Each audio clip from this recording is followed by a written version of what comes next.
Wholesale Hotline. I'm Brent Daniels. I'm Jamil Damji. And I'm Jerry Norton. And I'm Morby. Every week we bring you the best information on real estate investing. Be sure to participate in the comments. And subscribe. Enjoy the show!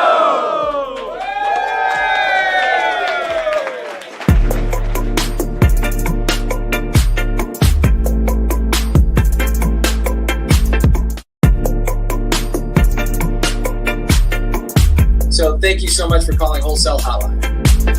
That's it. Wow, that's great.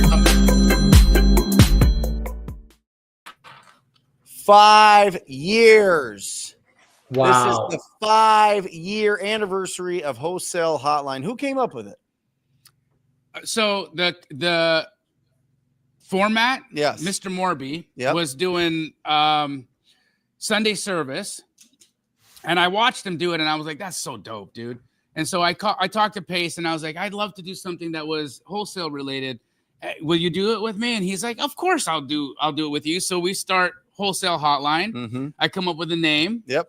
And but him and I do that first episode, and remember we had them little microphones we were passing for, and then people would call, and we'd put the microphone to the speaker on the little cell phone. We were so janky, bro. Yeah. And but we had a great time, the two of us. Yep. But we're sitting in there, we're like, dude, we're missing something. We need another. Yeah. And of course, the other was you, and at that became what Wholesale Hotline really is. I think maybe we did 1 or 2 episodes without Brent. What was it, Pace? We did 1 episode and we said, we're missing somebody with muscles. Let's get That's right. involved. That's right. And and a pretty sweet tattoo. Yeah. And then Wholesale Hotline was born, became my favorite thing to do. Yeah, mine too. I think it's the number one platform in all of wholesale real estate. It's just grown and grown and grown and grown. This is the show that I believe even the biggest influencers in the space, they dream to come and be a part of. Yeah.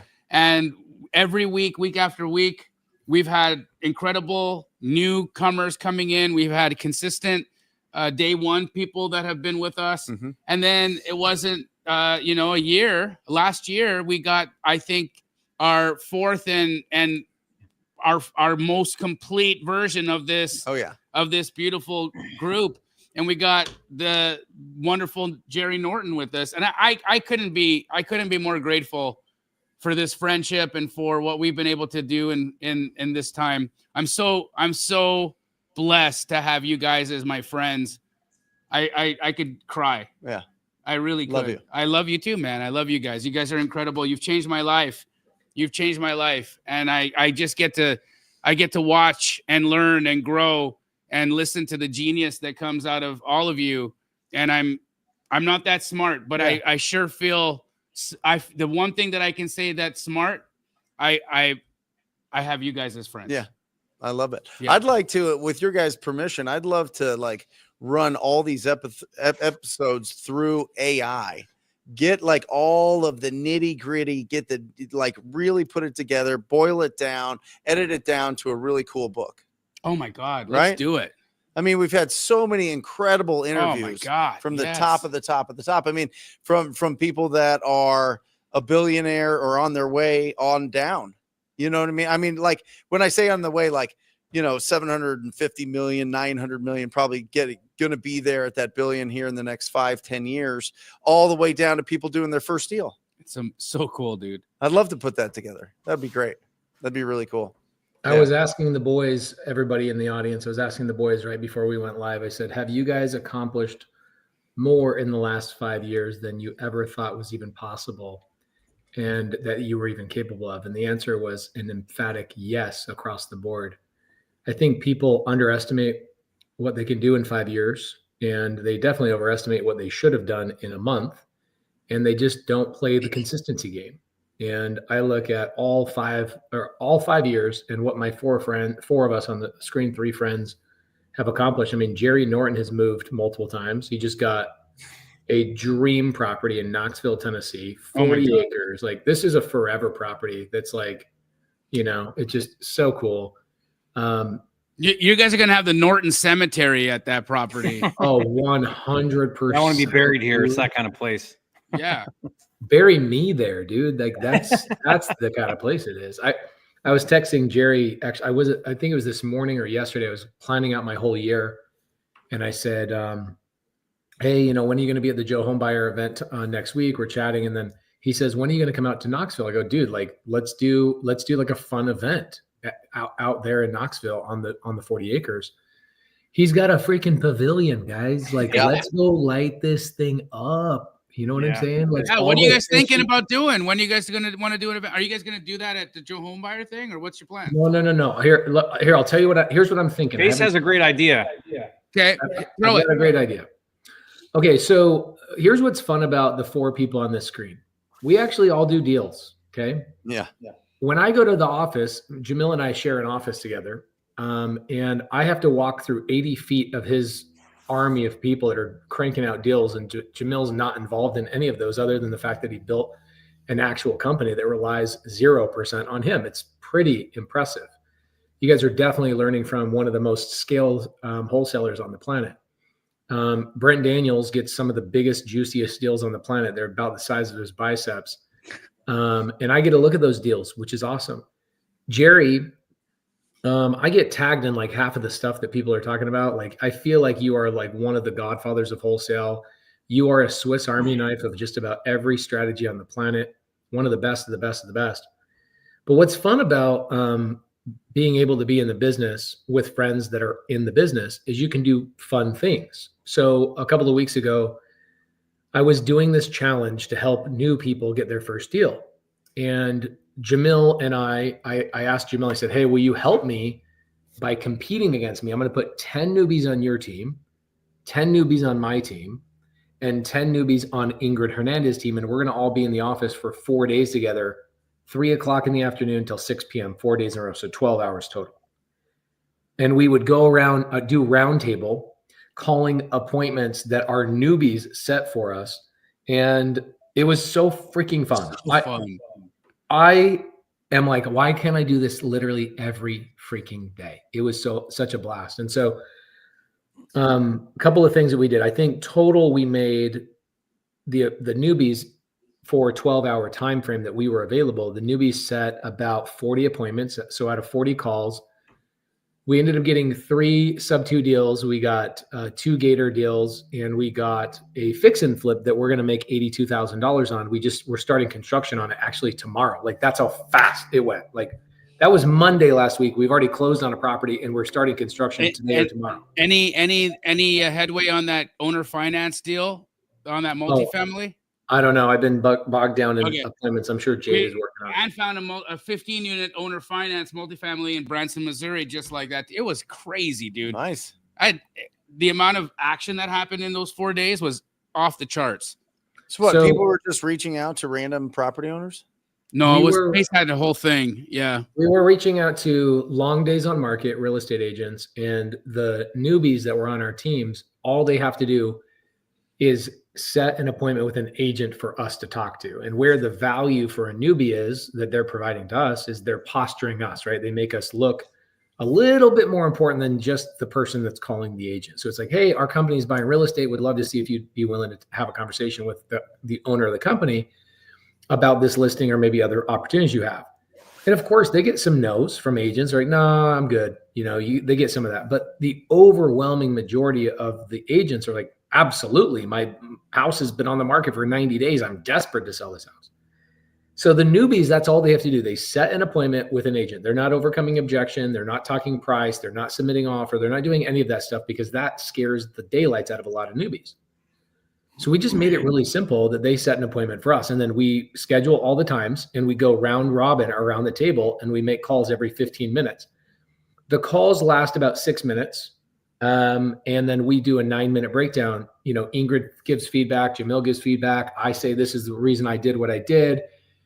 Here's what we should do with this person. Let's follow up with them. Let's set an appointment, blah, blah, blah, whatever." And I added it up today. I've done this challenge now the last 5 months. My team has generated $580,000 in profit in the last 5 months. 4 days a month, 3 hours for those days. So a collective like 70 hours, my team has generated $580,000 in profit. Now, granted, we had one deal that made us 171 grand and another deal that made 200 grand. So significant amount of profits on those couple of deals. But what I was thinking with Jerry is I was like, Jerry's got this pavilion and the weather's going to be fantastic. Like, why don't we just invite like 100 people to the 48-acre property and do a round robin Nashville showdown? Let's go. Knoxville showdown, and do it right there on the farm. And whoever wins gets the farm. They get the 40 acres. Perfect. So we're thinking about putting some dates together. We can go out and do something fun and just invite, 100 plus people to spend the day out there. Like, get there at 9. There's enough parking. So come out there. We'll form teams together. We'll order some taco trucks or something, and we'll just freaking make calls and we'll use YouTube stream it. It'll be a blast. It'd be so fun. I'm in. If you're open to it. We have to do it. That'd be so fun. By the way, are you there right now, Jerry? What's that? Are you at the new house right now? Yeah. I can see the kitchen island. It's about the size of most people's garage. Yeah, I'm in the pavilion. It has a commercial kitchen. Turn stuff. Yeah. Show it off, bro. So show us your pavilion. So those doors open up out into the pavilion. So hold on. I'd have to open them all up, but basically it goes out. Can you guys see out here? Yeah. So that's the stage on the other side of this, and then this opens up into a commercial kitchen in here. Jeez Louise.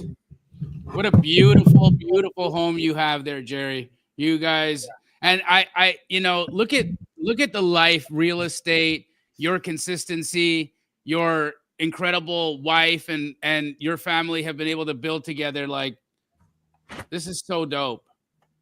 Yeah, I can't help but keep thinking, like, I ask myself, why am I so blessed? Why am I so blessed? And it always comes back to, like, real estate's given me this amazing life. Where would I be without it? And I just can't be thankful enough for the opportunities that real estate's done. So I just feel so grateful. Brent, I know you don't travel a lot, but would you be down for flying out there for a day and doing some freaking head-to-head combat? Of course. When? Sometime in like May, probably. Yeah. I've got 2 events in May here, but yeah, as long as it doesn't conflict with that. Bad timing. Why don't we do one in April then? Why don't we get out there in April before it April's gets wide open. Let's get it. Yeah. Hell yeah. Well, Jerry, how many houses do you have? You have 2 multi-million-dollar houses in Montana. Yes, 2 multi-million-dollar houses in Montana. He's got a multi-million-dollar house in Puerto Rico. And he's building an $11 million house in Puerto Rico. And he's got another $5 million house he just moved into on the farm. How much That's money all. do you have, Jerry? That's the easy part. The 10 kids. That's the hard part. Yeah. Jerry, rich.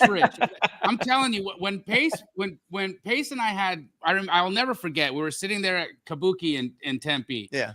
And Pace and I were talking about our new friend Jerry. Yeah. And he was telling me, he's like, Jamil, Jerry Norton has it figured out. Yeah.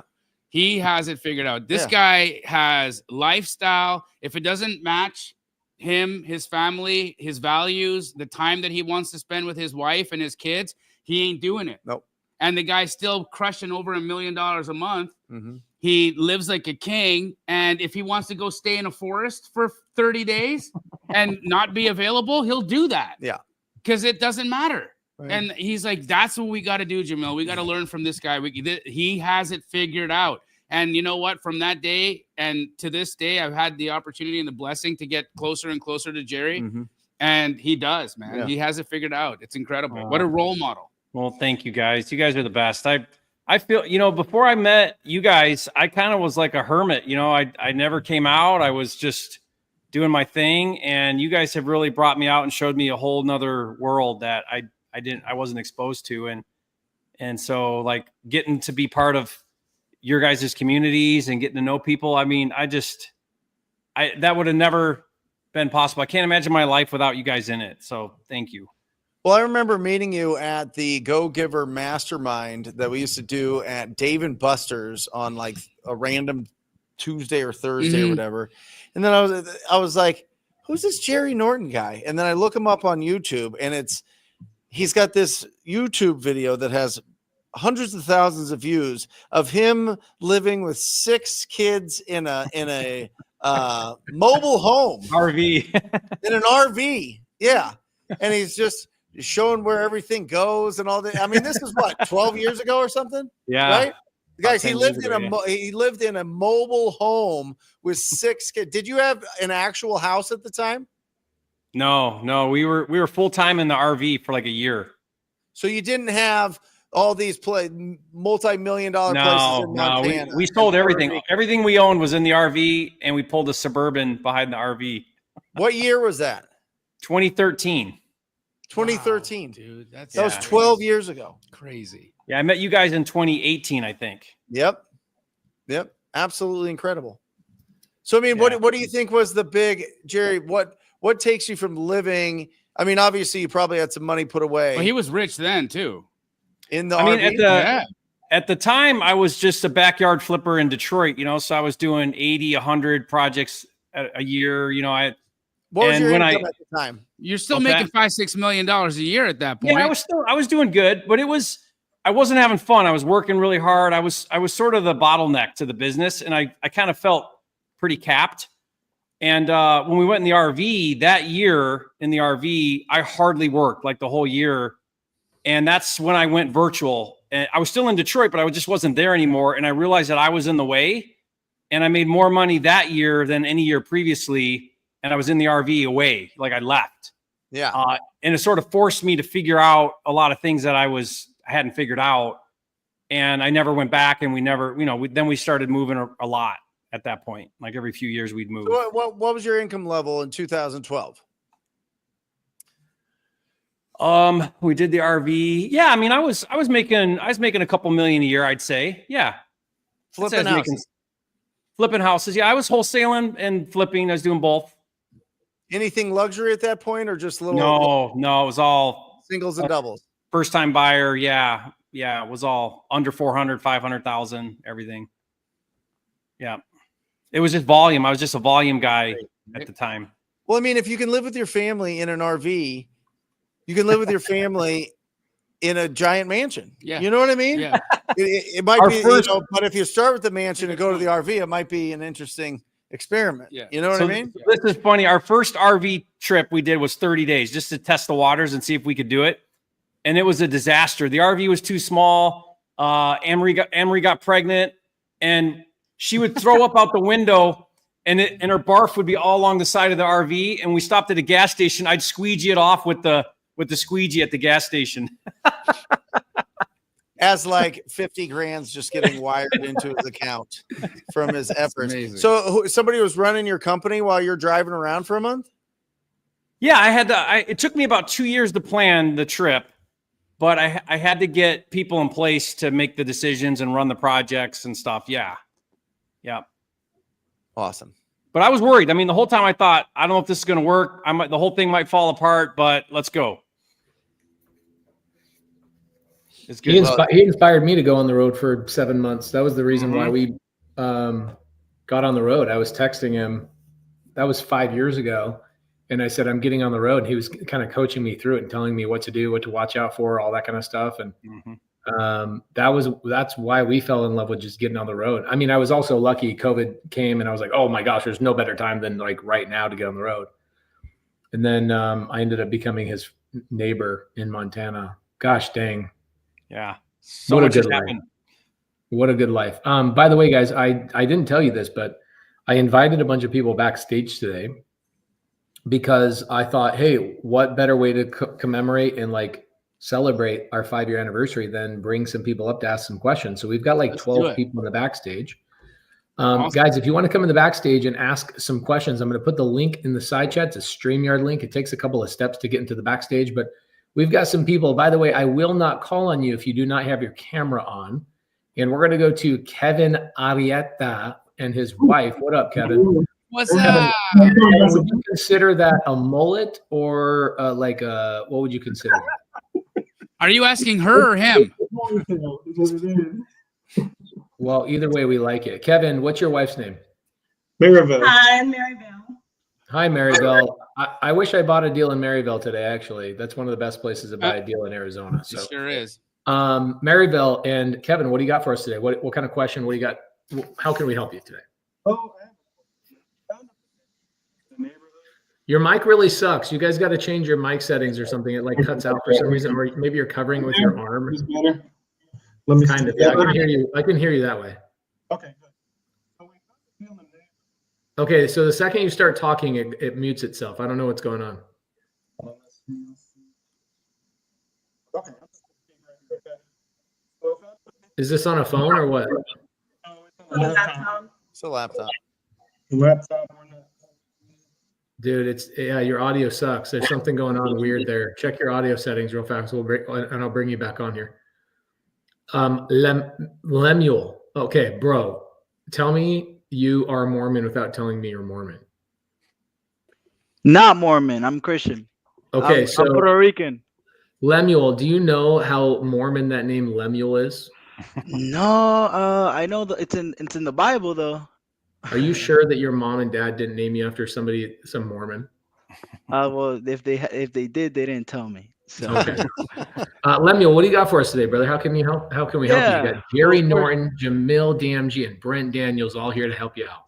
Perfect. Yeah, no, thank you guys for pulling me in here. So quick question. So my question is, I went all into wholesaling. I sold insurance. I quit my job, went all in. I kind of picked some of the things that all you guys do on the videos. So, I mean, I applied it from YouTube. I got 3 on market deals. I noticed that I wasn't really getting much off them. I was getting maybe 5 to 10 grand for wholesale fees. So I got the money that I got from that and I went off market. I hired 2 VAs. I pulled some lists, put them on the dollar, have them cold calling, and I'm following up with the people that they say yes to. I guess my question is just tips on scaling. How can I scale properly? I'm kind of now getting used to my KPIs. Like, are you making money yet with the whole VA pulling a list and having them do that? So I literally just started. This is the first week that I quit my job like 2 weeks ago. Okay, and you were making money doing on markets. How many deals did you do that way? 3. Okay, nice. Have you turned that off? I'm still doing it. While they're doing the cold calling. Okay. I'm sending them my messages. I'm doing some calls. Keep pushing that button, bro. Keep pushing that button because that's the first button that spit $1 out at you, right? Yeah. You don't stop pushing the button that pays you. So keep pushing that button. Now you got other buttons pushing. It's not about asking now how can I push more buttons faster? You got to make sure that the buttons you're pushing are actually going to spit dollars out at you before you worry about scale. Because at this point right now, you've got to make sure that you've got your VAs dialed in, that they're calling the right list, that your data provider is on point. There's things that you really need to make sure and validate. You've got to validate right now before you scale. You haven't gotten through validation, and I would validate for 6 months before you start adding anybody in there. What are your guys' thoughts of that? Yeah, I think that there's really, 4 steps here, right? Mm. And it all is based on your budget. 0 to 2,000 is the first step, right? And that it sounds like that's kind of where you're at right now. Maybe you're spending a little bit more on the VAs, but then it goes 2 to 5,000, 5,000 to 10, and then 10,000 plus. Different marketing channels per. But you want to make sure that you have at least 3 to 6 months of reserves for each one of those channels that you have. All right. So if you're like, hey, I'm going to go into these VAs, and what does it cost you a month for your VAs? So I have one is from the Philippines, and then I have another guy from Egypt. So they're getting paid about $5-6 an hour. I think I'm spending overall maybe $1,300. One is full time, another one's working part time. Are you providing the dialer? I am. I got Mojo Dollar, and then I'm pulling the list from PropStream. He's probably in cost $2,500 a month right now for that whole operation. About under $2,000. Yeah. So make sure that you have at least $6,000 sitting there, and at least if you can $12,000 sitting there, and squeeze as much out of that as you can. But again, It's not either or, it's and. You need to be doing that and making the calls yourself, brother. Keep doing what's making you money. And just know you're going to go through a lot of data if you have those people call, if you have 2 VAs calling all day, every day. So make sure you're giving them fresh lists. Only go through a list twice, or you're just going to be wasting your time. Okay. Don't go through it 3 times and 4 times and 5 times and 1,000,000 times. You're just wasting your money. Go through a list twice, get rid of it.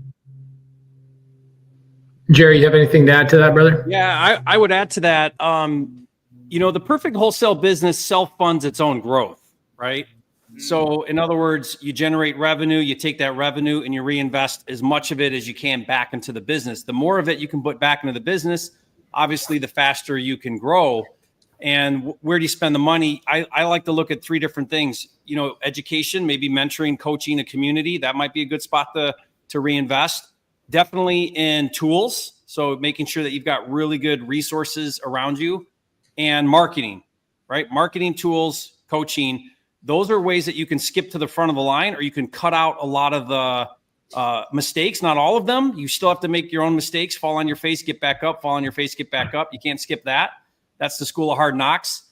But what you want to be careful of, and I see this happen all the time, is wholesalers, they try to grow too fast or scale too fast, and they start bringing on overhead. They start bringing on team, and they're not ready yet, because until you're transacting at a high level, how are you training people to come into your organization when you yourself don't really have it down yet, right? And that's why Brent's saying stay on the phones. Like, the biggest mistake I see wholesalers make is they get off the phones before they're even good on the phones, and they're trying to grow a business, right? You want to get your 10,000 hours in.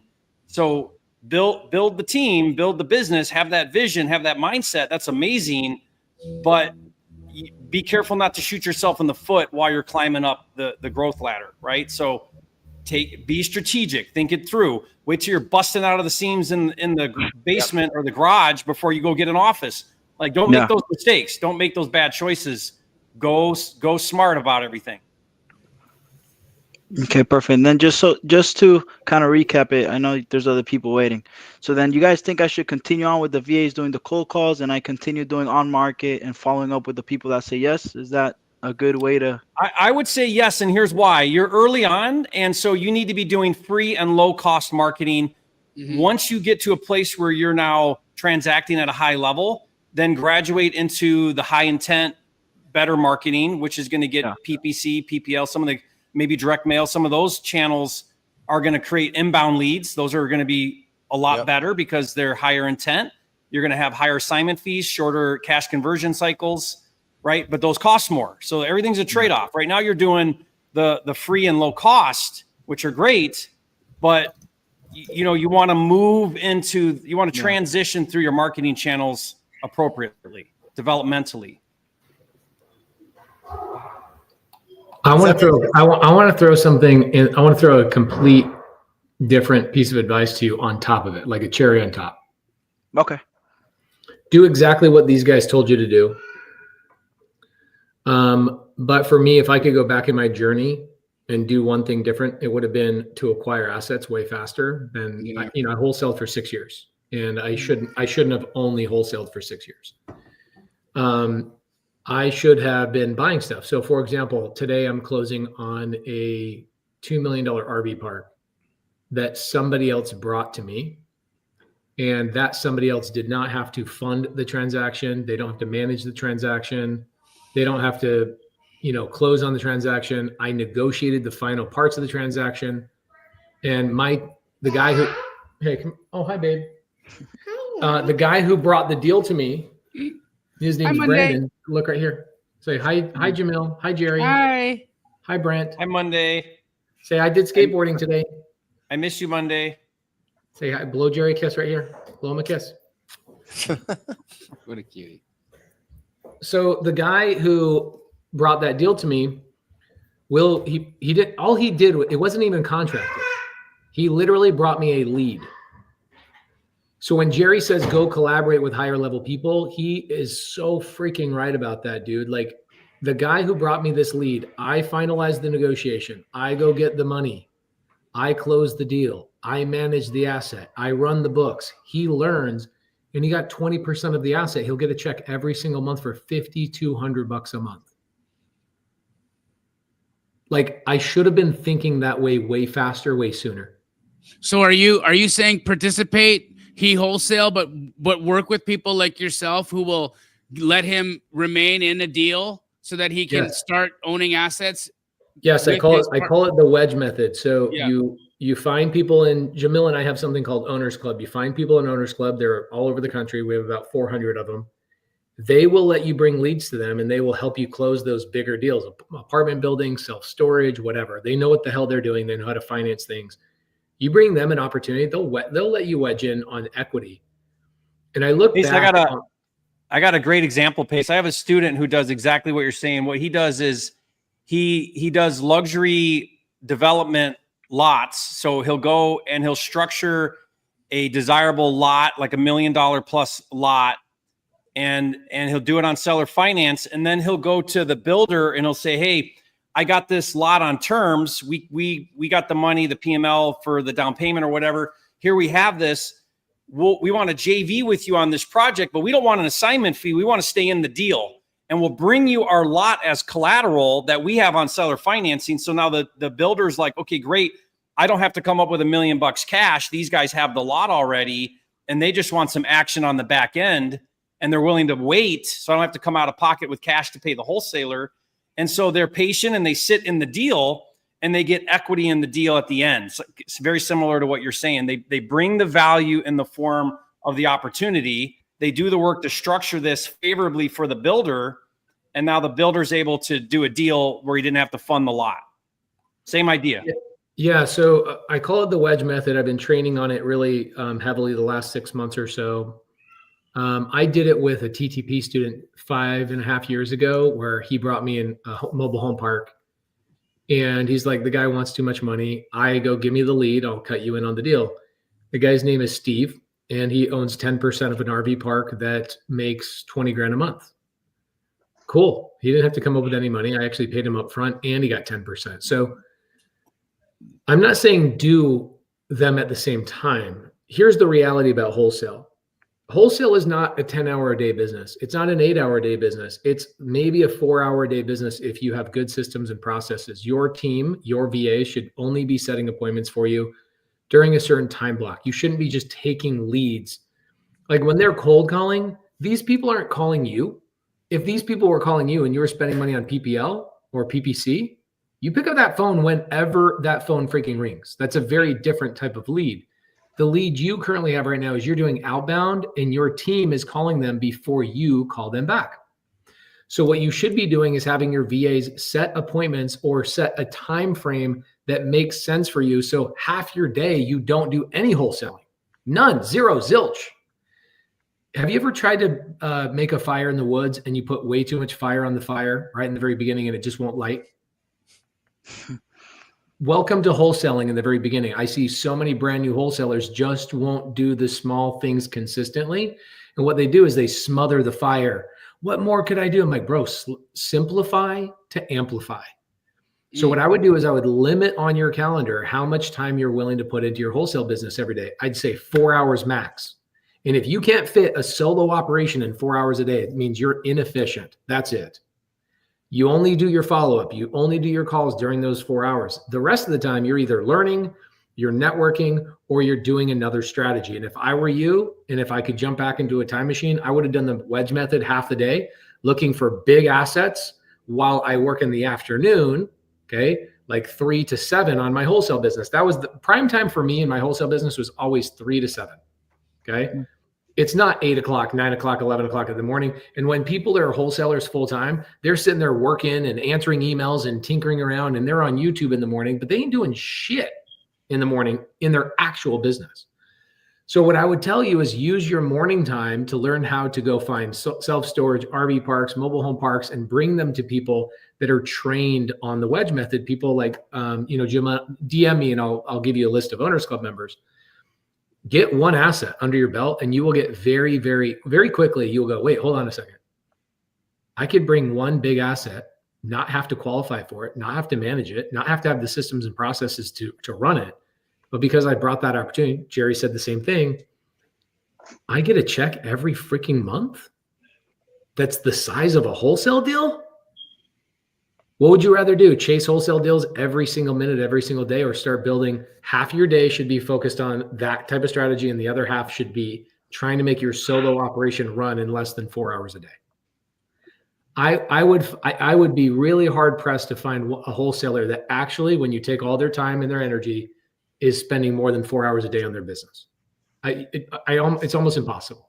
Like actually truly spending that much time. I mean, if you think about it, Pace, what we were able to accomplish in 3 hours every day that we were doing what we were doing and taking turns and breaking down the calls, how much was generated on those? I don't know. We each had like 4 or 5 calls a day, but how much business got generated from just that? You really can do a lot with a concentrated effort. It's incredible. Yeah.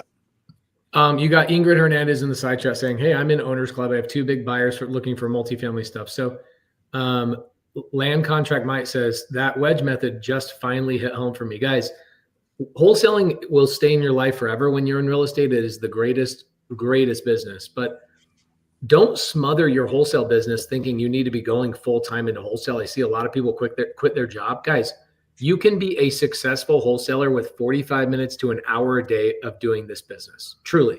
And I want to show you guys, we built one relationship in this little challenge we did last week. Not only did we already buy a deal, Jamil and I just bought a deal that we'll make $80,000 on it. But we just got another deal. So check it out. This is literally at 3:33 p.m. Let me do a little screen share for you guys so you guys can see, like, man alive, I can do this business. And what will happen? I mean, Jamil and Jerry have talked about this for years. Check this out. Heidi on my team is communicating right here with a gal named Natalie. She just sent us a second deal. Boom. In less than a week. Okay. Now, right below here, you can't see it, but right below here, my team is saying, yes, we want the deal. Guys, that was one call with an agent, and they just keep sending us deals. This agent specifically buys houses on the auction. They close them cash, and then they resell them to fix and flippers. The other thing too is I look at fixing and flipping. I know I'm throwing things all over the place, but the reality is everybody is listening. You got to discern. You got to make a decision of what makes sense for you. Guys, you also can flip 2 houses in a year and make more than most wholesalers do.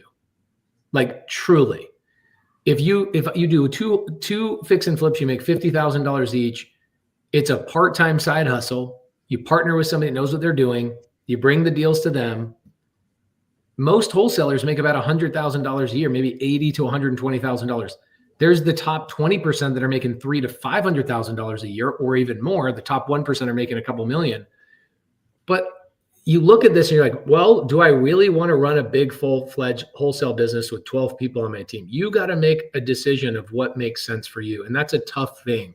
Shakespeare says, know thyself. So a lot of getting around other successful people, hanging out with more successful people, like Jerry said, mentorships, masterminds, all that kind of stuff will absolutely change your life. Let's see if we can get these two up here. Okay. Yeah. Okay, good. You can hear me now, I guess. Is How that about what let's try it. Go ahead and ask your question. Let's try it. It's pretty hard. Okay. All right. So I found a potential deal down the street from my house. My wife spoke to the owner earlier. Oh, can you hear you? You speak. Can you hear me? Yes, we can hear you. Okay, she's got to take it. All right, go. Okay, so we found a potential lead down the street from our house. I had actually been trying to speak to the owner, and I kind of like searched up on Facebook and everything, but I finally saw him today. Okay, your guys' audio is really bad. I'm so sorry. We had to pull you. I'm so sorry. I don't even know how that happens. I think he's got the headphone in his ear, and that's picking up some. It's like probably picking up the mic. Yeah, bro, take that thing out of your ear and just go straight through the computer and see if that works. We got Steven Hernandez here. What's up, Steven Hernandez? How you doing, brother? Man. You're muted. Steven, you're muted too. We can't hear you. You got to unmute or change your audio settings.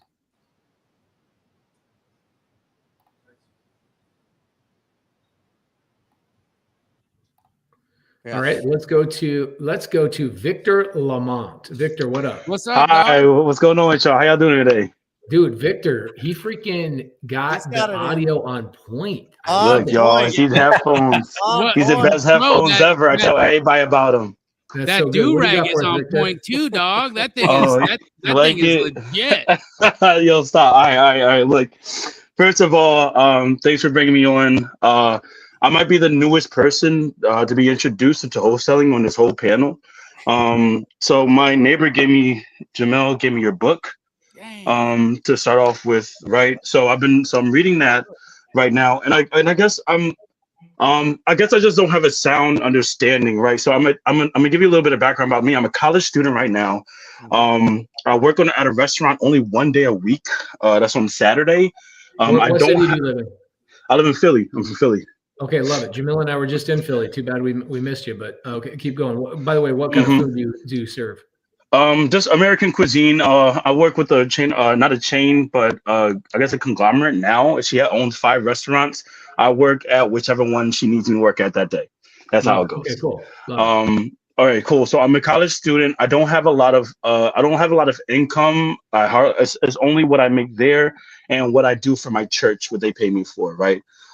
So I'm trying to figure out how to get into this in the first place and how to because I can't give any earnest money down for anyone. Basically, I just don't have that. I was going to partner with a neighbor of mine, the one who gave me this book, but he's a grown man. He has a family. He's busy. So hey, I told him, Victor, yes. There's a lot of people in the side chat that are trained. They're trained specifically to give you earnest money. So tell everybody your cell phone number so they can become friends with you, because they'll hook you up with EMD money. You don't have to worry about that. That's crazy. 215. Right, Kevin says, I got you on the EMD, bro. That's crazy. Okay. 215-510-5867. Once again, 215-510-5867. Right. So that's my number. That's my personal line.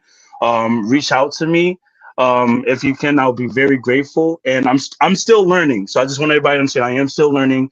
But I believe that a lot of you speak about how many hours it takes in a day. It will take to be successful. And I'm so stacked. I'm looking for something that can be long-term and help me to develop finances later on in my life, so I can take care of my family and such as well. So I'm 27. 27 years old. Yeah, I'm 27. This is what I'm gonna do. Send me a DM on Instagram, and I'm gonna do a one-on-one with you, and I'm gonna get you situated so that you've got. No, he won't even do a one-on-one with me. That's such BS, dude. I'm sorry, Pace, but I mean, this guy's trying. Look, he's in his closet. He's got his computer here. He's got it. He's like trying. He works at his church, bro. The guy's going to college. He got a book from his neighbor. It just happens to be mine. And the guy read it. It's like tattered as AF. Yeah, it's all dog-eared, man. That thing's been. I got it highlighted, underlined. Yeah, I'm trying. There's something's telling me I got to help this guy. So send me a DM and I got you, bro. I appreciate it so much, man. Actually, I'll send you a DM on Instagram. I believe I do follow you. Victor's Views. Let me find my phone. It's somewhere in here. I'm in my room. I built this shelf because I do like fashion stuff, and I had to like put stuff up. That's not important. I'm sorry. I don't want to hold up time for anyone else. It's important. We want to know the back history. That kind of stuff makes it all a lot more fun. Yeah, I thought you were just sitting on the floor of your closet right now. Was that was a better visual for me? I built it out of like pipes. That's neat, dude. Yeah, so you got this, bro. You got this. You've got this. Thank you so much. I'm gonna send you a DM. I would love to talk to you and really just drive this home for me and get understanding so I can get started on this, because I'm ready. I'm hungry for it. And I need to change my situation badly. That's where I'm at in my life right now, and I want to do so in a way that it becomes concrete and creates a foundation for longevity for me and my family. And so I can take care of my girl. Like, let me stop playing. Like, come on, y'all.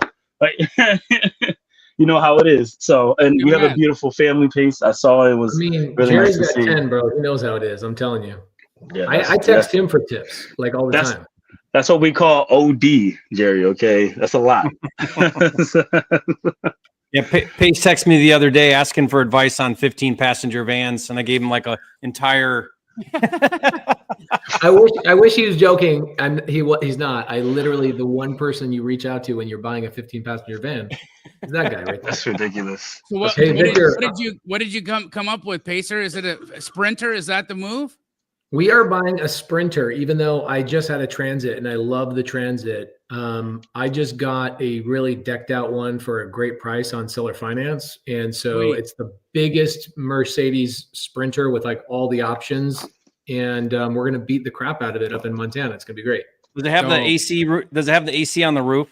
It does have the AC on the roof. That's cool. That's Why? cool. That's the problem I didn't like about the Transit. The AC is not strong enough. I know, but then your clearance gets problematic when it's on the roof. Oh, bro, that clearance on the Transit, I couldn't go into any driveway, even without the AC. I couldn't go anywhere with that thing. It was so big. It was like fun story. When I went to Burning Man, I learned about ACs being on the roof of RVs, and it wasn't on the roof of the RV after I've done that too. Hey, Victor, listen, Victor, you are one conversation away, one quality conversation away from a $10, $15, $20, $30,000 opportunity, right? So as you're getting started, just remember, like, use all that courage, be really brave, and talk to people every single day. Have conversations, make offers, either to agents that are representing people or the owners themselves. Okay. That's how you start building up momentum. That's how you start getting a taller posture and feeling really strong in this business. And don't let doubt, distraction, or disappointment screw with you. All right. Watch those 3 Ds as you're starting to build momentum. Find people that own ugly houses or in ugly situations, and you cannot lose. It is undefeated, bro. All right. So that is what you need to focus on 100%, and make sure you understand the laws in Philly. I think you have to register if you're going to assign deals in Philly. Jerry, you want to give them a little background there? Yeah, you just have to register as a wholesaler. They probably charge you a fee or whatever. So when you get going, make sure you do that. Yeah. But I think that's not until your second assignment. Sure. So what I would do right out the gate is, let's get your first deal done, get a proof of concept, and then go get your license. And Victor, you have to find people that are around you that are doing this business. You have to surround yourself. The environment matters. Your tribe matters. Your community matters. All of that really, really matters, because you're going to go talk to people that you work with, people that you grew up with, people that you know, and your family, your friends. You're going to be so excited. You're going to have stars in your eyes about this, and their eyes are going to just gloss over because they're going to have no idea what you're talking about.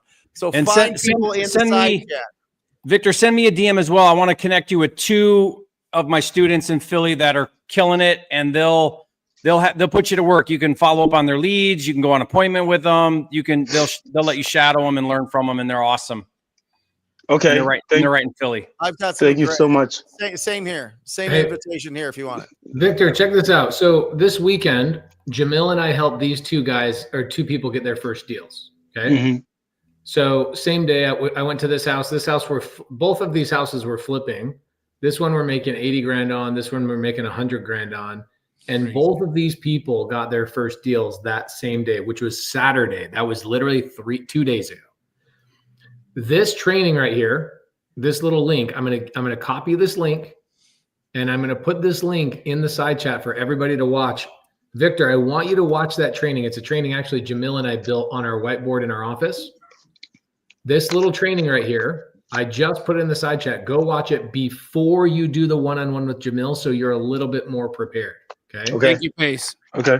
It'll save you, like, the worst thing you want to do. Like, I'm telling you, people would pay. I've been around Jamil for 8, 9, 10 years. People will offer 25 grand or 50 grand to spend a day with Jamil. An hour of this man's time, somebody would gladly pay $5,000, $10,000, $15,000 for. I want to make sure you're prepared before you go there. Jamil and I it's a 45-minute training that shows you exactly how these people got their first deal. Mm-hmm. Do not be ill prepared before you go meet with this man. Okay. Of course, preparation is key. There's you sent it to this side chat or the one on YouTube? It's on this. It's in the side chat on all of our YouTube channels: Jerry's, mine, Brent's, and Jamil's. Whatever YouTube channel you're on, it's in the side chat. I see it. Yeah, you see it. Now, and the very last thing is, so currently I do live, I'm born and raised in Philly, just moved to Jersey. And so I'm in Jersey now. So I'm trying to figure out if I should do what I'm doing in Philly, because I go to school in Philly. And so during the day, I'm in Philly already. So, and like, you know, I just come back to Jersey at night just to go to sleep, wake up, and I'm in Philly the rest of the day. So I'm trying to figure out if this training that Jamil and I just put together. Jamil, you remember the 45-minute video we made? 100%. Okay, that 45-minute video, you can do exactly what Jamil and I lay out on that video, from anywhere to anywhere. You could do it in a closet or in front of a shelf in front of your fashion. It does not matter. You could do it in your car. Okay. All four of us have had literal homeless people learn from us and do these types of steps in their car from their busted cell phone and get a deal. Just follow those instructions and then get on a one-on-one with Jamil. And it doesn't matter if it's Philly or Jersey, bro. Just pick one. Yeah. Keep it simple and doubt, discourage, disappointment. Watch out for those 3 Ds. That's right. That's right. I heard you. Thank you so much, everyone. It's really a pleasure. Really. Bro, you're going to go so far in life. By the time you're all of our old ass ages, you're going to be a billionaire. Don't even worry about it. You might even and you're going to drop out of college. It's my prediction. Yeah, you're going to be a college dropout, kid. All right, let's talk to Keith Warren. He's drinking goat's milk or something. What are you drinking? Keith Warren, my boy. Yo, what's up, Jerry? What up? It's a coconut milk paste. Get yourself some coconut oil. You might get 10 kids like Jerry. Uh-oh. No, I got a question for the panel. You know about I want to coconut see oil, bro? what your feedback is on this one. So, if you was 23, what would you do differently and why? If I was 23, knowing what I know now, what would I do different? Yes. Okay. This is going to sound very self-serving because all four of us have communities, but the number one thing I would do is I would get away from literally every time I've made money and I've had a bump in my income, it's because of the people I upgraded myself around. Nothing more. It's not a book. It's not a tweet I read. It's not a YouTube video I watched. It was literally because of the people I hung out with. That was it. Every time I could tell you every plateau I had. When I was first jumping into real estate, it was Jamil that like elevated me. Then I hired Brent as a coach. Boom, elevated me. Then I sought out Jerry and I was like, that guy, I need that guy not only to be one of my best friends, I need his wife to be my wife's like bestie. And literally be getting around these guys has elevated me. And then there's other relationships we all have outside of us as well. But in my 20s, I had the dog eat dog mentality of let me go work harder, type of thing. And it's the weirdest thing. You can't be convinced of it until you actually have it happen in your life. But the quality of your conversations are just dependent on the quality of the people you hang out with that ask those different questions. And so in my 20s at 23, I would have very, very quickly created two different lives for myself. Okay. The life that pays my bills and then the life that builds my dreams. And I was here's what I did in my 20s. I worked my guts out from, 6 o'clock in the morning until usually 8 o'clock at night. So about 14-hour days. And I was doing construction because I was like, I'll work all day long and I'll make extra money and I'll do more jobs. I should have limited that. I should have done like 6 in the morning till 2 in the afternoon. And then done 2 to 6, I should have worked on real estate. And I didn't do that. Why? The number one reason why I didn't do that is because I had no friends in real estate. No, and when I was 20, by the way, we didn't have the access to the internet that you have now. ChatGPT ain't going to do shiz for you. None of these things are going to do anything for you. It's physical, surrounding yourself with other people physically. So I would get into a meetup group. I would get around people in what town are you in? Asheville. Okay, you're in Asheville, North Carolina. I would get around Subto students, Gator students. I would get around those people, go to those meetups and go, what are you doing? Can I go on appointments with you? If I did that in the afternoons, I would have become a millionaire by the time I was 24. No, there's no doubt in my mind. What about you, three boys? What would you have done different? Jerry? I would say, Keith, one of the biggest lessons I've learned, and I've talked to you about this, is it's just as much work to do a little deal as a big deal, except the big deals make 10 times more. Becoming the best at what you do The market rewards you tremendously. Being number one, you get 10 times more reward than being number 10, and you get 100 times more reward than being number 100.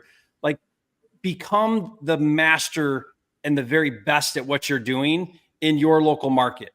Become a market expert. Dominate that niche, right? Find the pond you want to swim in and become the best at that, because you will be tremendously rewarded for that.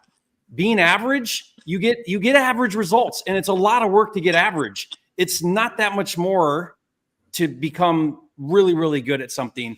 And this isn't an hours thing, right? Like that's one of the biggest things I learned was it's not necessarily like I got to work more hours to become better. It's more about, how do I do smarter decisions? How do I do better deals? How do I have better margins? And I transacted at skinny margins for so many years, and I just worked so hard to get like the result I was trying to get. And then I learned that I could get to that same result in one deal. One deal could get that same revenue that 100 deals used to get. And it took me a long time. I wish more than anything I would have learned. This wasn't something that I learned till I don't know, 5-8 years ago at a higher level, that doing the bigger deals are easier than the little deals. Why am I chasing after these tiny little skinny deals when I could do the same thing I already know how to do and apply that to bigger deals, and everything gets elevated? My revenue gets elevated, which means every other area of my life if I choose, can also get elevated if I use that to propel me into those other areas. Margin over volume, I agree. Oh, mine's good for the end. Okay. 23 years old. I wouldn't get a business partner right away. I wouldn't. I would probably find somebody that I could work for, to be honest. Although I'm not one to get a job, I would find somebody that I could apprentice under and really see what the real nitty gritty is. You know what I mean? Because he's doing that right now. Oh, good. Yeah, he's working on a team. I would really protect the things that I put into my brain from an entertainment standpoint. Because I think that it can, at 23, your brain still has some growing to do till about 25, 27. And a lot of that can get influenced by nonsense. So I'd be really, really, really protective of that. I was just kind of a knucklehead running out there, just having as much fun as possible. So I'd watch that. And I would establish long-term relationships with people that don't mind putting in the work. Don't mind going through struggle. Don't mind, showing up every single day and really going through that hustle season. It's not a lifestyle, but it is a season. And going through that season and bonding with people going through that season, not going and getting a business partner with them, but actually just like being around them. That's what I would suggest. And just really guard what you're putting into your brain, because it's going to establish a lot of the ways that you think and a lot of the patterns that you think and a lot of the habits that you set up early on. All right. So what I would do differently if I was able to at 23, nothing. I love my life. Every mistake I've made, everything that was great, everything that was bad got me right to this point today. And so I wouldn't do a thing, but I'm going to give you a piece of advice that I wish somebody had given me at 23, because it would have accelerated me. It's all energy, bro. Mm-hmm. Everything is energy. I love and that. Everything that you're seeing out there is a reflection of your energy. So if you've got bad energy, you're going to have a bad life. If you got good energy, good things are going to find you. I like that. Being high energy all the time. That's the only thing you can do, man. I really love that. I mean, if you're learning from Jerry, you're about 20 years ahead of all of us, just FYI. I am learning from Jerry. I love Jerry. He's been super helpful. Just get on here every Monday with you guys. You guys have been real consistent. I love it, man. This is my entertainment, Brent, right here. I'm not getting into knucklehead stuff, thankfully. So how many kids do you have? If you're learning from Jerry, you should have 3 or 4 by now. I got 0. I'm behind the curve, guys. He's still drinking milk, Pace. Yeah. I'm fresh off. All right, we got time for a couple more questions. Let's get to it. I'd love to chat with a gal, but we don't have any gals in the backstage today. Let me see if I can do some invites. Any girls in the show I'm going to put the side chat up here. Rebecca, I see you in there. The link to the side chat has just been dropped. So you guys can come on here, come in the backstage. How would you approach the Denver market? Probably the same way you would approach any market, with the phone. Howard Wildy, what up, bro? What do you got for us today, Howard? Hey guys, I just had a quick question. Jerry, on one of your videos in the past, you said that about using a buyer's money to pay the seller instead of doing transactional funding. So we do have a lender lined up. I think he's a Subto member. His name's Abraham. But before we went down that route, I wanted to see if I was able to use the buyer's money instead of doing it that way. What's your thoughts on that? Because I've been getting. Okay, so you're talking about a double closing in escrow is what you're talking about. Yes. Yeah. Howard, your biggest issue is going to be coming from the title company, the escrow officer, or the closing attorney that's handling the transaction. Most of them are not doing that anymore. That is starting to go away. You would need to ask them if they would be willing to do that. And if they got audited, they could get in trouble. So a lot of them are going away with that, but it still does happen. I bet you'd be able to find a title company or closing attorney that would be willing to do that still in every state. What do you say, Jerry? What I think is it's a relationship thing. So after you've transacted, 50 deals with the same title company and you talk to them about it, they'll probably do it. That's how I've gotten it done, is really good relationship with title. But it's not really technically by the book, because what you're doing is everybody's signing and they're taking the cash buyer's funds to fund the first closing, even though there's two closings, right? So it's by the way, that's common and normal in commercial. That happens almost every time in commercial. There's no issues there. It's a residential thing where it's a little tougher, but it can be done still. I just, you're going to need to have a title company that's on board with it. What market are you in? Florida. All right. And have you already opened escrow and selected, like, are you under contract, opened escrow with a title company? Oh yeah. So so changing title companies at this point is not going to work. Mm-hmm. So here's your plan of action. Tomorrow morning, you call your title company and say, will you guys do pass-through funding or a double escrow? If they say yes, then say, okay, I'd like to switch this to a double. If they say no, move forward with Abraham. Okay. Cool. I think you should, if you really want my advice, it's going to cost you the same. Double escrow is going to cost you the same as using transactional funding with Abraham, because they both cost money. Double escrows cost money. If I'm you, do you have a relationship with Abraham? No. Nathan Harris brought him to me. I would use him. I would, even if it cost me a couple $100 more, I would close with Abraham to establish a relationship with that guy, because the dude's got $100 million or more. He does all kinds of deals. He's one of the best guys out there. I would way rather, for me, if I'm you, I'd way rather use that relationship, do that deal with him, establish a connection, and then, because it's saving a couple bucks to not have a deal with Abraham. In my opinion, I think that's not good thinking. Okay. Yeah, I agree with that entirely. I mean, you've got all those fundings I'm participating in. I think Jamil, you're participating in some of those with Abraham as well. Correct. Yep. I've got a couple $1 million with where Abraham and I have tied our money together. If you guys ever need that kind of stuff, email money@pacemorby.com. We will cover your EMD. We'll take care of your transactional lending. And this goes back into the previous question, which was, if you were 23, what would you have done different? Here's what I would have done completely different as well, is I would have stopped counting every mother freaking dollar, and I would have been counting my relationships that I'm building. And what Jamil just laid out is, do I want to save $500 on my one deal, or do I want to go build a $5 million relationship with a guy who is doing this kind of lending? It's such a great strategy and a tip. But the problem is, when you're young and you're just starting out in wholesale, you can't see past your nose.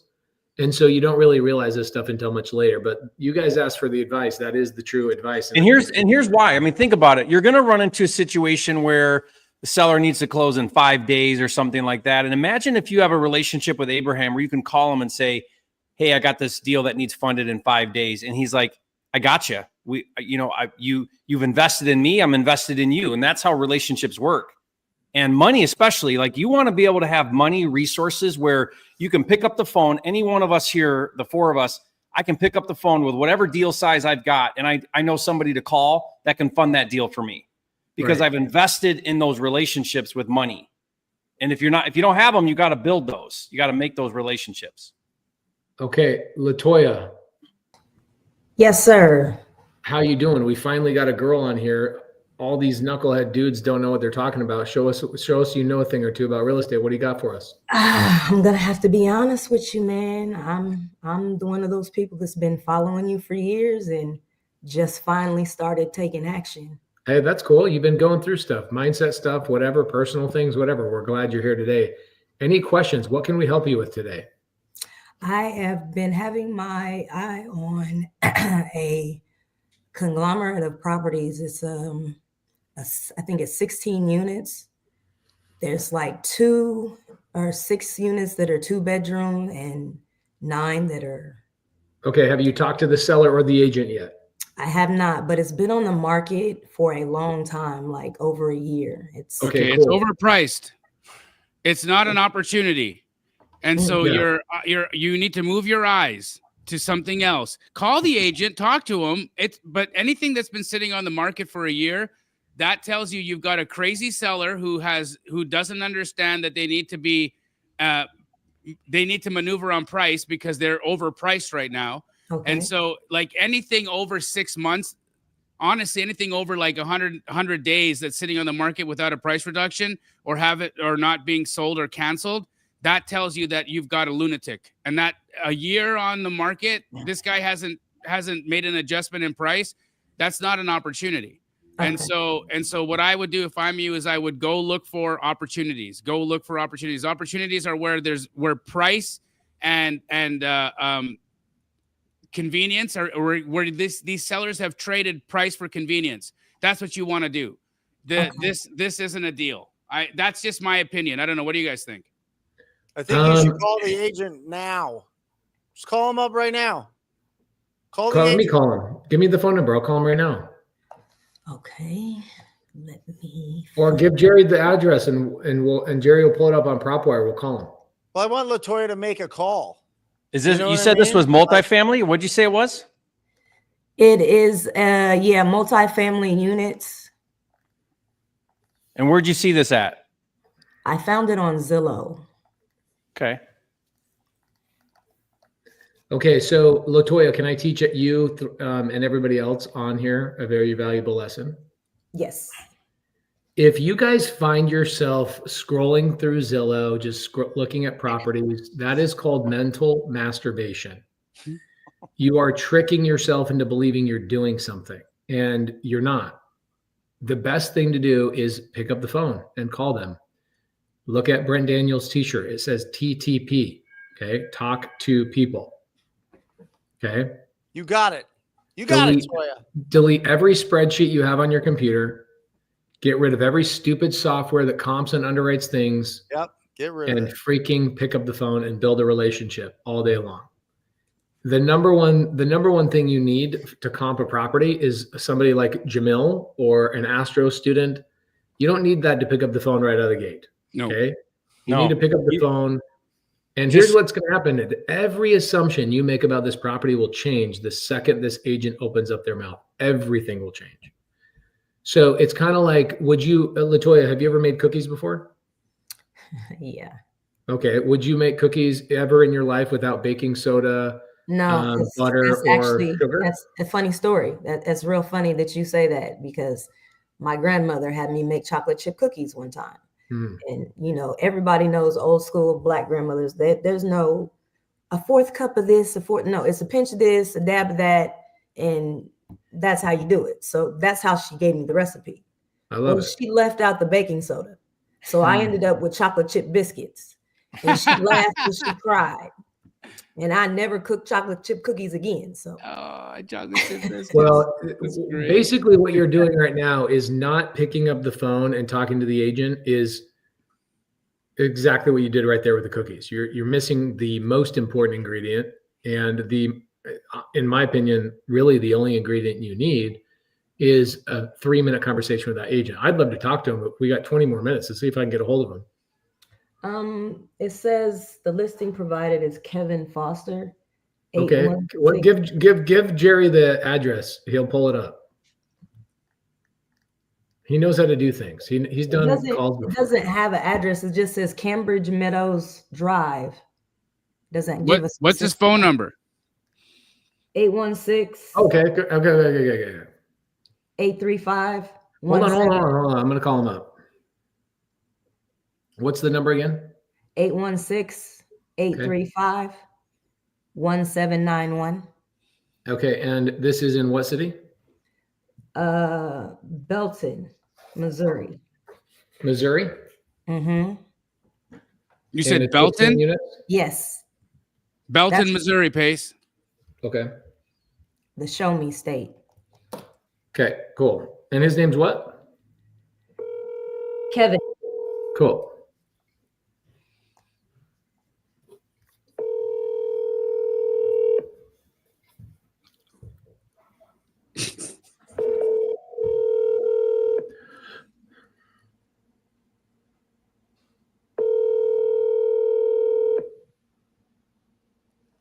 What's the price point? What's the asking price? Your call has been forwarded to 2.5. If you haven't called twice, you haven't called once. Always call twice, guys. By the way, Missouri's probably it's 8 o'clock now. I'm a piece of shiz. 7-Eleven.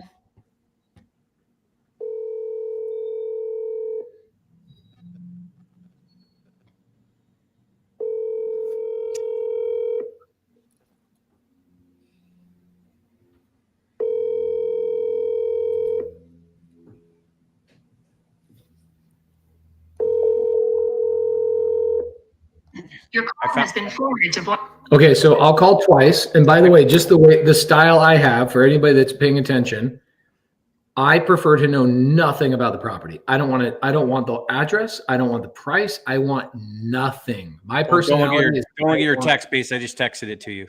I can confirm this.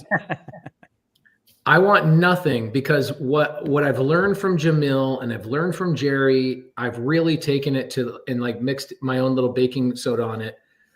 Building the relationship with the agent is where the money's made.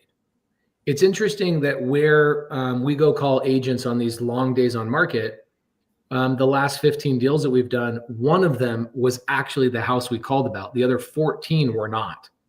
So we're going to call the agent. We're going to develop a relationship. And we're going to maybe the 16 unit. Guys, the house you're calling about is the excuse to call the agent. It is not the reason you're calling the agent. It's the excuse. And then you call the agent and go, what else are you working on? What kind of listings you got? Okay, that's cool. How else are you guys making money? Cool. And what's happening is, LaToya, you're robbing yourself from a relationship with somebody because you're afraid to call them. Pace, real quick. Explain excuse and reason just so that everybody gets this. This is really, really great. Okay, so people marry this whole thing of like, I got to know everything about the house and I'm going to start talking about. Jamil, you and I made probably 30 calls together last week. You watched me make calls. Did you hear me one time ask about windows, roof, hot water heater, or anything? No. Condition of house? You did not talk about condition one time. In fact, I don't even think you got into the details of the properties at all. It had nothing to do with the homes. He was talking about what's going on with all the people. I asked people what they had for lunch. Yeah. I'm like, so what'd you have for lunch? It's so much more fun that way. And so the house, you're not calling about the house. You're calling to build a relationship. And the house is an excuse to call an agent that is actually active. So what's cool about these houses is they're active on the market. So we know they're trying to sell, which means that these agents are at least credible enough to have one listing. And if you understand that 74% of real estate agents last year did not sell a single home, that means that the agent who has a listing is in the top 26% of the people in the market. That gives me an excuse to call and build a relationship with the top 26% of agents. That is the reason why we just pick up the phone. I don't know the address. I don't know the price. I don't know any days on market. I do not care about any of that stuff. And a newbie that watches me do this will go, wait, why is he not talking about the house? Because most of the houses I buy from agents have nothing to do with the house I called about. It's always the other houses. It's the craziest thing. Yeah, here's what you do. You call up Kevin and you say, hey, I'm looking at this property here. Clearly it's overpriced. It's been on the market for 965 days. That's like 2022, you know, but do you get properties like this very often? I'm an investor. I'm all cash, blah, blah, blah. You got anything I can look at right now? That's it. So then now they're talking about some other deal. And there you go. You just made a relationship. Yeah. Stop thinking about this. Just pick up the phone and talk to people. You don't have to overthink any of this. Okay. Or remember, paste that. It's never about the deal in hand. It's always about the relationship. We call about a deal, but that's just the reason why we're calling. And by the way, when you text them, I just texted this guy and you say, hey, I'm interested in making an all cash offer on your listing on blah, blah, blah. They're going to call you back. That's how you get them to call you back. And then when you call you back, you're like, well, yeah, I mean, my offer is going to be half of what you're listed at, but you know, what else you got going? Yeah. Well, now he's got 2 texts. So he's probably thinking, wow, I haven't had this much action in 965 days. This is all you have to say to people right here. Hey, looking at the 16-plex, wanting to call and chat about it. Pace. Right? Here's what I put. What I find is that, Hey, we should just all text him. Everybody from the show text him. All 600 people. Let's get on. Let's give Kevin the present of his dreams tomorrow. He's gonna wake up and be like, "Oh my God." See, Pace, I knew it. I knew if I just waited long enough. Pace, see what I would do with a guy like this is I would mess with this guy hard. I would be like, what is going on, dude? 965 days on the market. What is going on? Like I'd call him out on it, you know? Yeah. And here's the thing about Jerry. I listen to all his calls. He's one of my favorite closers.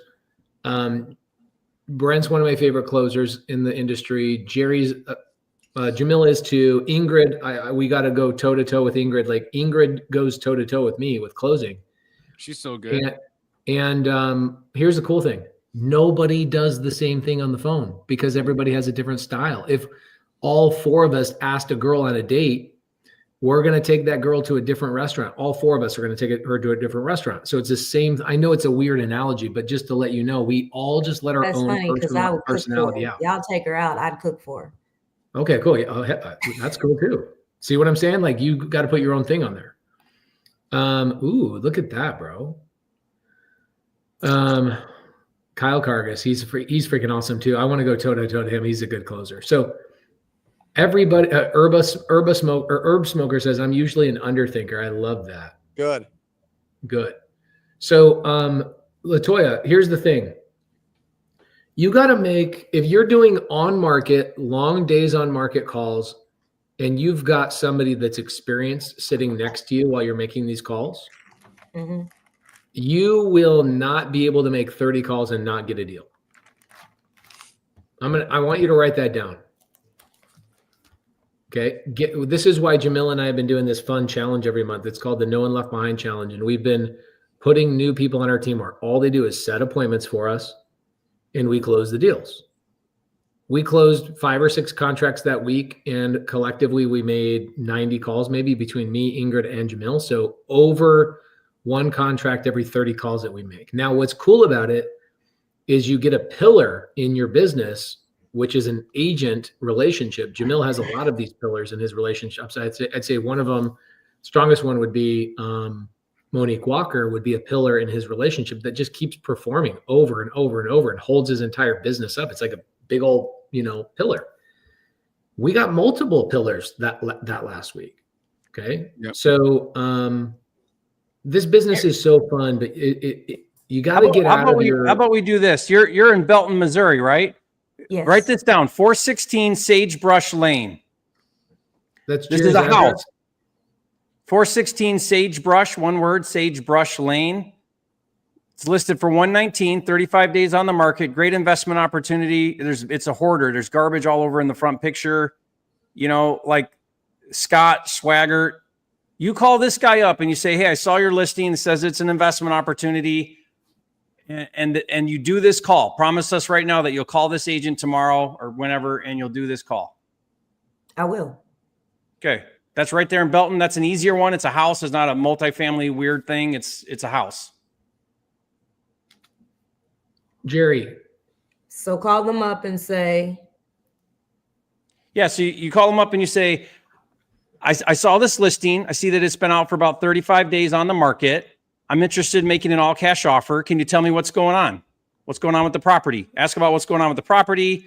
Say, can you tell me, help me get some visibility on what's going on here? I'd like to make an offer. I think I need to be significantly lower than your list price. Do you think the seller has any room to come down? You know, and just ask questions. It's not even that complicated. There isn't there's steps and a script and stuff, but at some point you want to get to a place where you're putting an offer in front of them. What? Give Latoya a number. What would you offer? What would be a good offer? What's the address? 416 Sagebrush. Okay, give me a second. 31-1186. Okay. I'll comp it right now. Yeah. Jamil will do it faster than anybody else.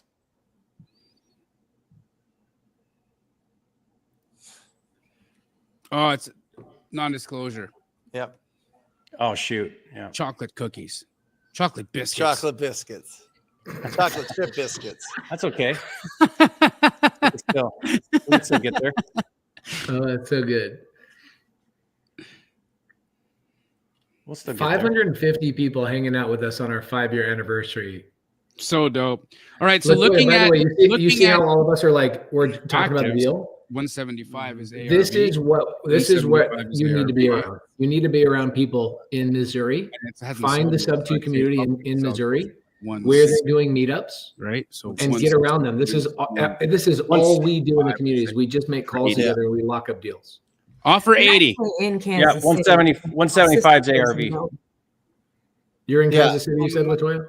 Yeah, my sister lives in Belgium. Okay, I was just in Kansas City. We just had a big meetup in Kansas City, and I've got a flip going on in Kansas City. We got a bunch of community members in Kansas City. Yeah, I joined on Saturday, and then I watched your presentation with Dajay. Oh, yeah. Dajay, yeah. Dajay, She's awesome. yeah. So that got me super excited. I got a hold of your buy box. I did what I thought she wanted. I sent something to Bo. I still haven't gotten a response, but I'm super motivated. I heard you say 30 offers, you'll get one. So I sent you 40, and hopefully I'll get something. And if not, I'll get some feedback on what I do need to do. You sent me 40 houses? Yeah. Like individual opportunities? 10 of each. Yeah, 10 of each box. Oh, okay. So where are you getting them from? Like online? Yes. Get them from other wholesalers. Okay. Okay.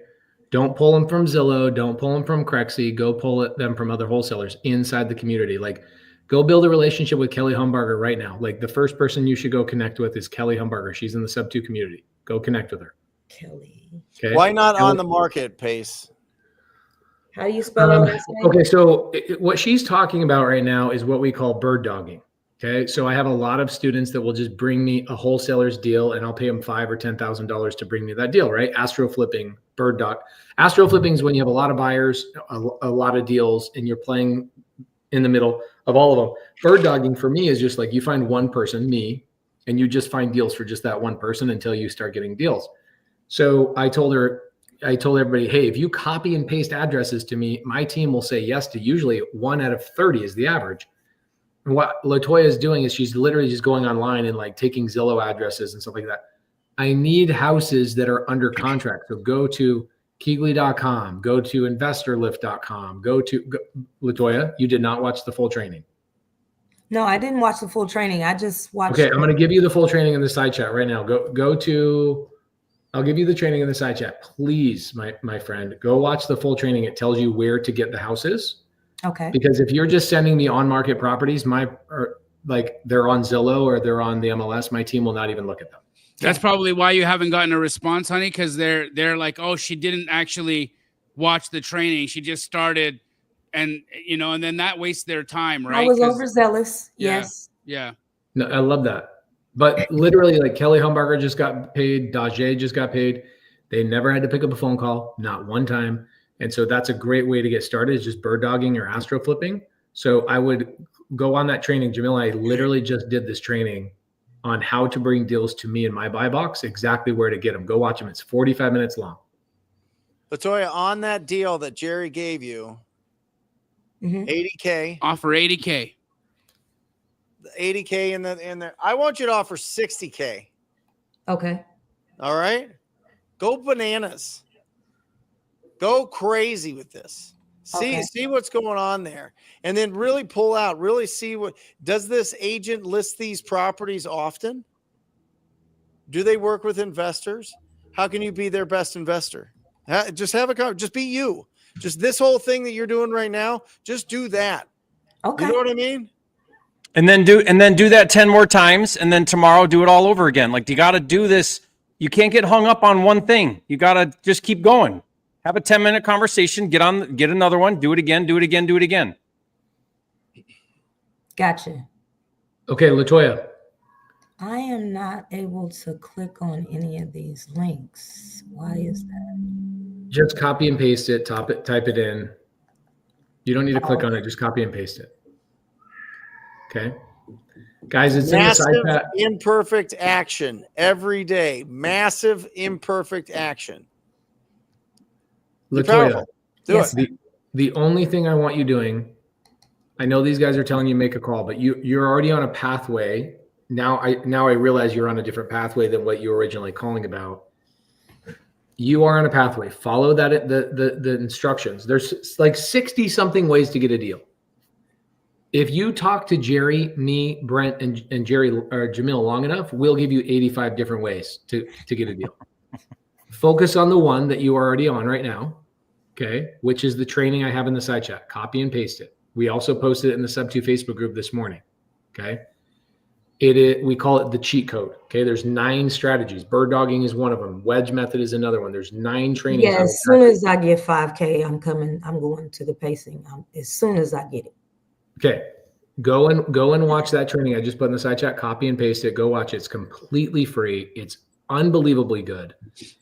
And just follow that strategy. It doesn't require phone calls, doesn't require leads, doesn't require anything. I just paid 2 people this week that exact strategy. So please go follow that training, okay?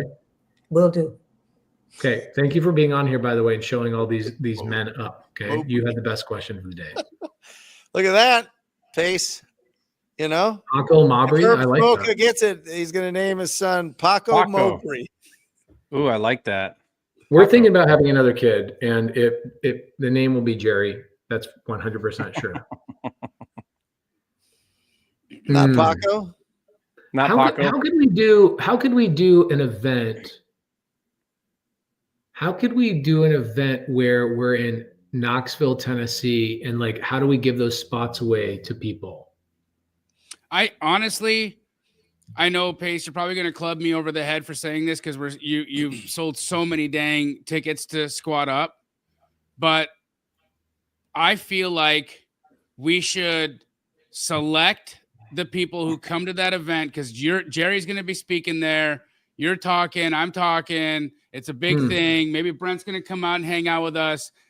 That could be how we do it. You know, if you attend Squad Up Summit, how many people haven't got a ticket for Squad Up Summit right now in the chat? Put an X. Probably most people in here have not gotten a ticket to Squad Up Summit. I've primarily promoted it only to Subto and Gator. We haven't put it outside on social media. We've sold 2,700 tickets as of today. It's madness. Okay, look, all these people in the side chat here don't have a ticket yet to Squad Up Summit, right? I think we select from them. Because these are obviously all new people. They now have a chance to come out. What do you say? They have to come to Squad Up Summit. They have to come to Squad Up Summit, and they need to pick up their ticket tonight. Putting the pressure on you. As we wrap up, Jamil, what do you have going on coming up this week, brother? I'm chilling, man. I got to go to Canada. My little girl is having a 16th birthday party. And so I'm getting the house prepared for her. I gotta do a bunch of things. It's just me. So I gotta do the work, you know, but it's exciting. I'm excited. My little girl is going to be 16 years old, dude. I can't believe it. Oh, I can't believe it. Yeah, that's cool. I'm going to see you guys in San Diego. It's going to be awesome. Yeah. You fly out in the morning, Brent? Yep. Okay. I get there tomorrow night, so I'll see you around, and then Pace comes in Wednesday, right, Pace? Yeah, I'm doing one of those things where I fly in the morning and I fly out 5 hours later. It's cool. But we're gonna hang out, right? I'd like to. I want to do it. I have a 12-minute YouTube video I want to do with you. I fly in at 1:30. I speak at I land at 12:30. Speak at 1:30. I then am going to Rich Summers' podcast, and then I jump right on a flight right after that. Wow. Yeah, I'm trying to prepare for this pavilion face-off. What do you think? Is that a crazy idea? I like that. It shows a level of commitment, so that way, it's because we want to have limited seating, so then it sort of filters out and shows a level of commitment. I like that.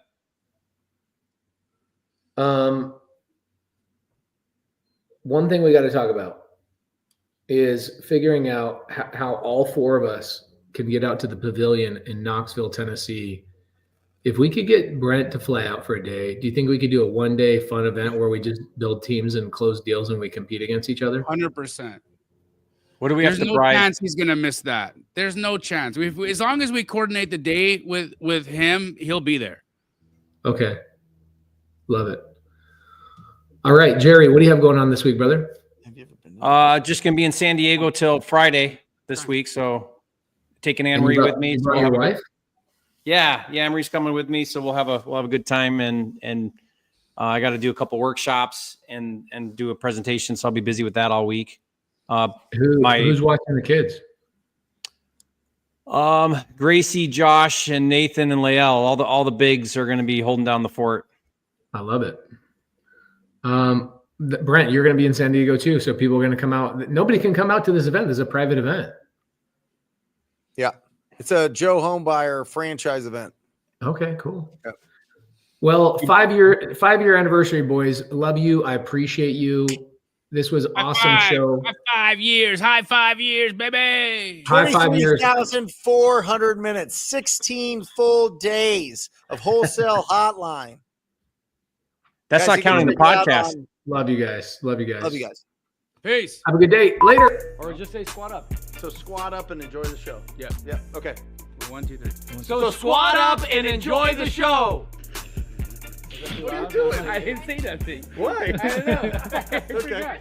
So squat up and enjoy.